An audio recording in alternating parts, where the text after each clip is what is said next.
Hello everyone, it's Matt here from Prepared UK, and as promised I'm bringing you part 2 of my review of the Arcteryx Brize 32 litre rucksack.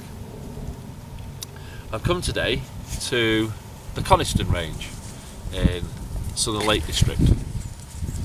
It's a particular favourite of mine, and today it seems it's a particular favourite of everyone. It is absolutely overwhelmed with people. There are hundreds of runners, cyclists, mountain enthusiasts. So I've had to come well away off the beaten track to try and find somewhere peaceful and quiet. I'm on the western slope and there's a northerly wind, so I found it really difficult to try and find somewhere to place the camera that's out of the wind. And just now, as I've started to shoot, the beautiful sunshine that we've been enjoying today has disappeared behind a huge cloud. Never mind, it's not about me, it's about the rucksack. The walk today has meant that I've been carrying it for a good couple of hours. I can't say I forgot I was wearing it, because it is absolutely loaded with realistically what you would take for a very long day out.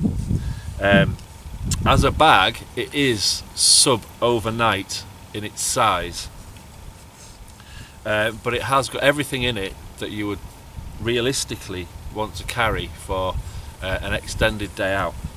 So let's have a look at what I've got in it. Walking poles, I'll take them off first so they don't get in the way. A really neat cinch for keeping them out of the way.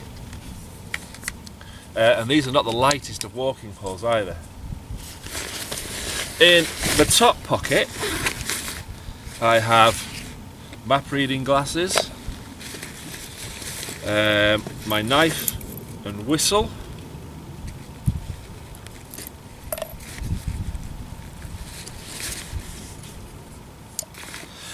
I don't normally carry a knife, but because I'm trying to be realistic, I have a rope with me, so I think wherever you carry a rope you should also carry a knife.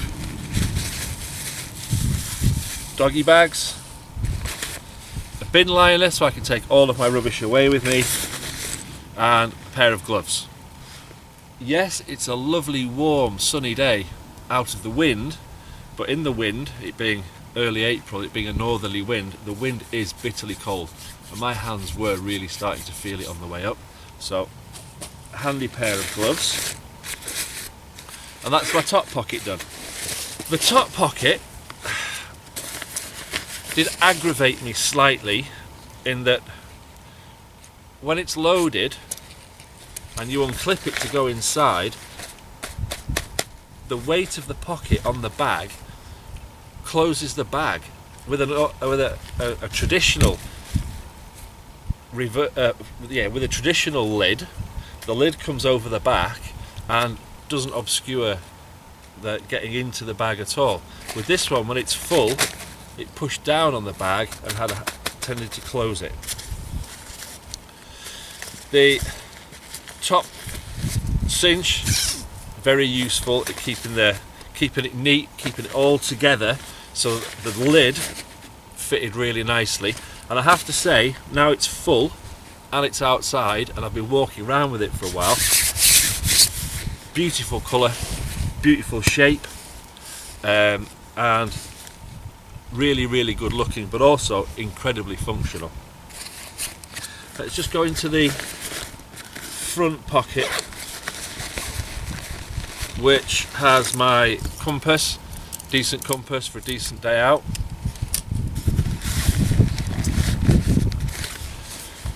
Uh, 1 to 25 Explorer map goes in there, no problem, and left plenty of room that I didn't need.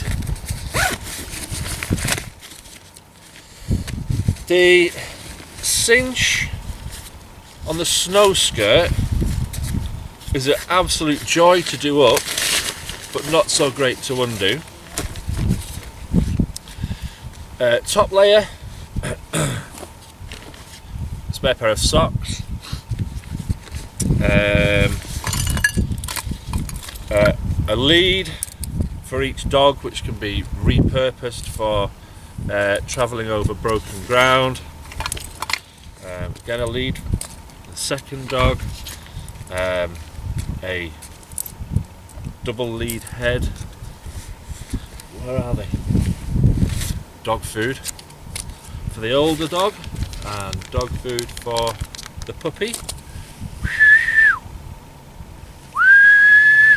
Buddy, brush. They should be back in a second. Some food for me. Cliff bar, protein bar, nice bag of jelly babies, some peanuts. I was just checking that you hadn't gone far. Flask of warm Vimto, warm gear, hat, gloves, synthetic down jacket. Yep, second pair of gloves in there. Waterproofs.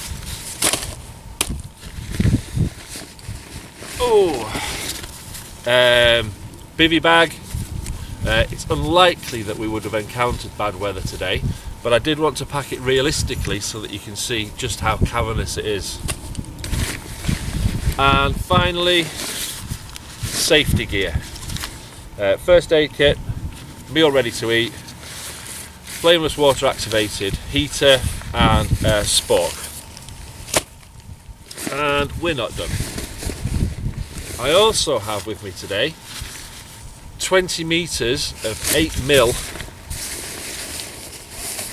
rope,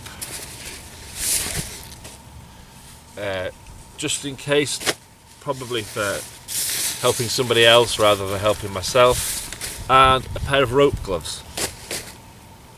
And on top of all that, I have head torch, spare battery, and I am using today might as well get it out, eh? I'm using today Camelback Antidote 2 litre hydration pack. Now, in using this bag today, I have come across a couple of features that I really like and a couple of features that I'm uncertain about. When the hydration pack is in the hydration pocket, no problem. Clips in really nicely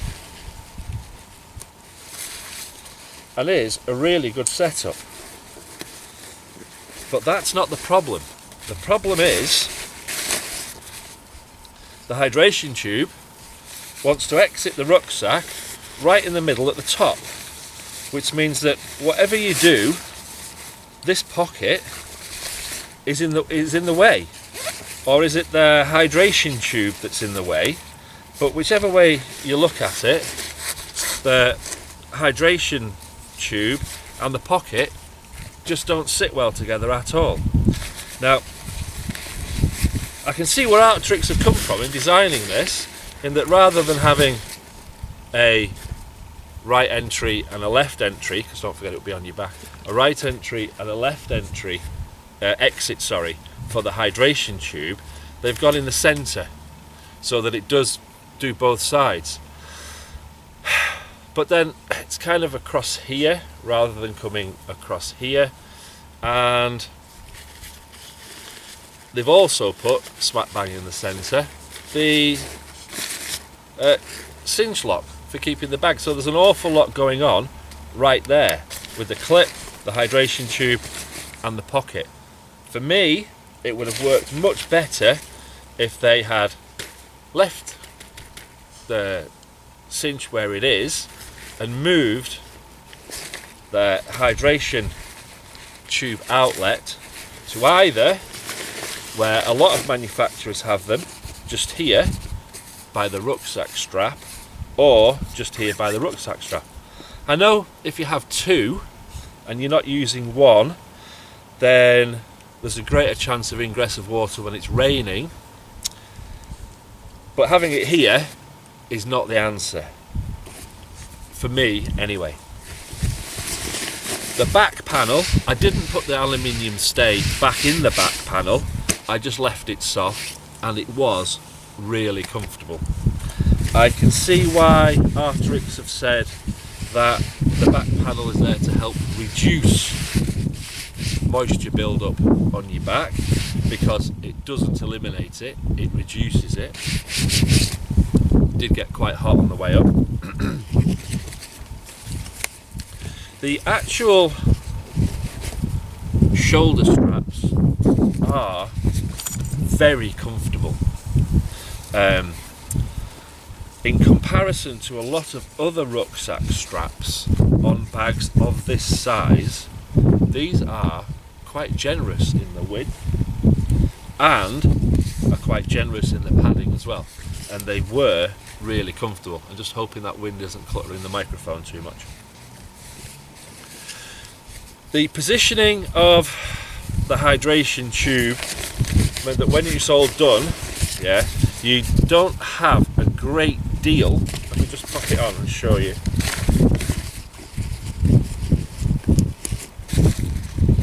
Love this top pocket though. What this lid, the reverse fastening lid, gives it not only an amazing look, but it's just so clutter free. So when you have the bag on,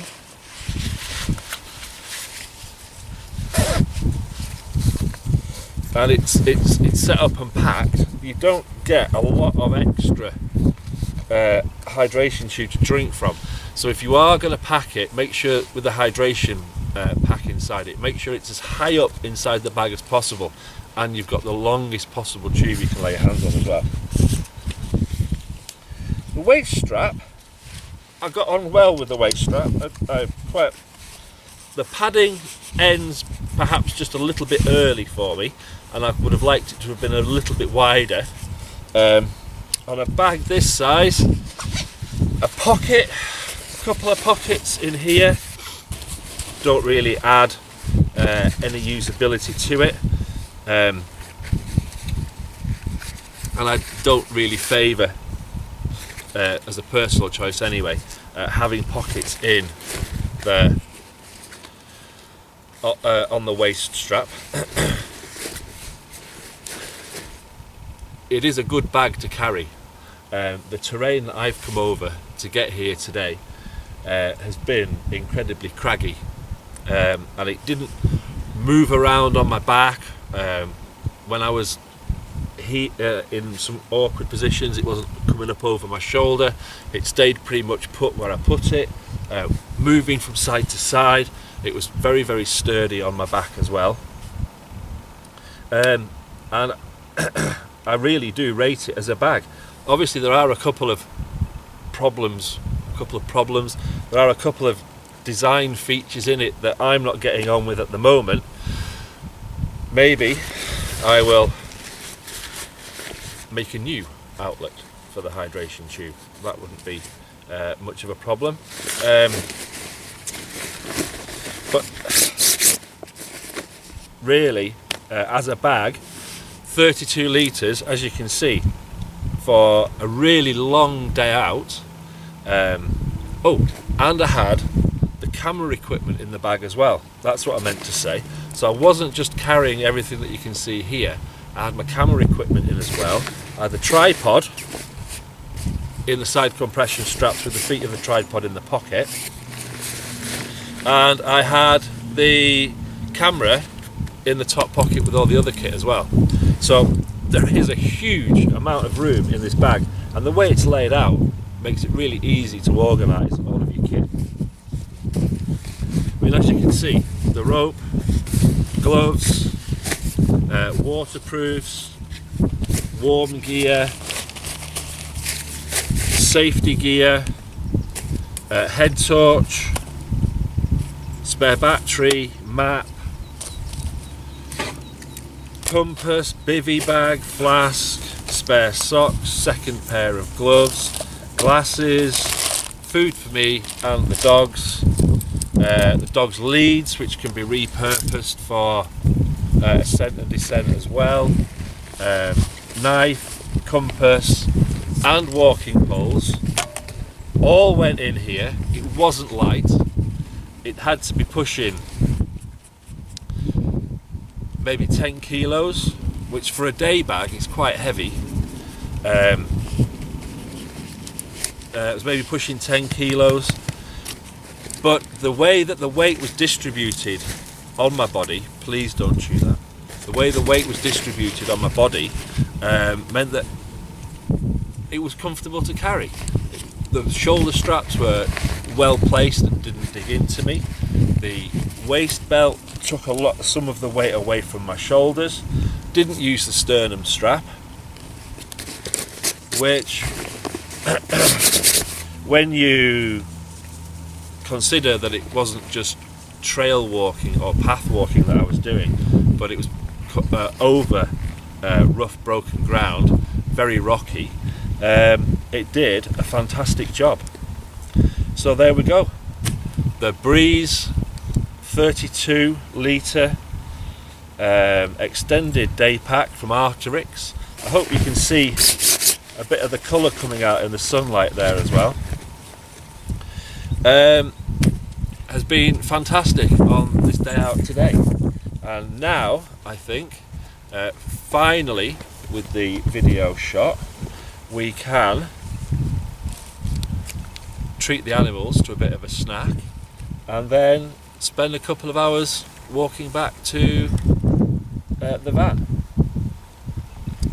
I do think more and more as we shoot these videos that it will probably become the Brush and Boney show.